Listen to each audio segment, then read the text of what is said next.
ako dito! Tita! Anak Maybelline, ang sarap nitong pagkain na to, Diyos ko! Oo nga, Nay, sobrang sarap! Eva!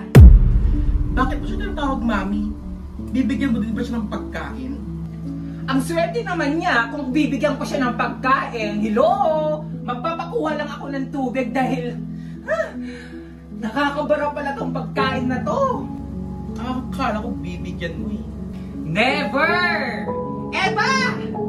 Eva! Eva! Ay naku, Mami. Baka hindi ka niya naririnig. O baka naman, ayaw na sundin yung mga utos mo. Visit na yon.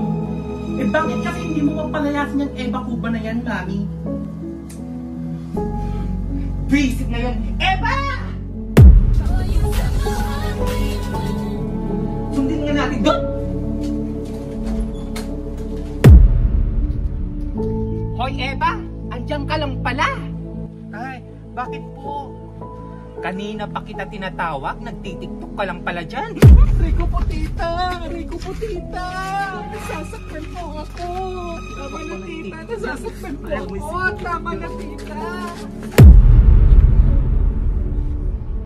Lumalaban ka na?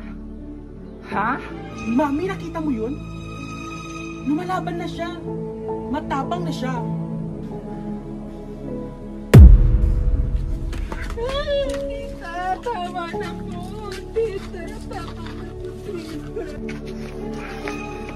Ang sama-sama niyo po, tita. Huwag mo kaming tinataasan ng boses, ha? Ano bang pinagmamalaki mo, Eva, ha? Bakit niyo po kasi ako sinasaktan lagi, tita? Hindi kasi kompleto araw namin pag hindi ka namin sinasaktan.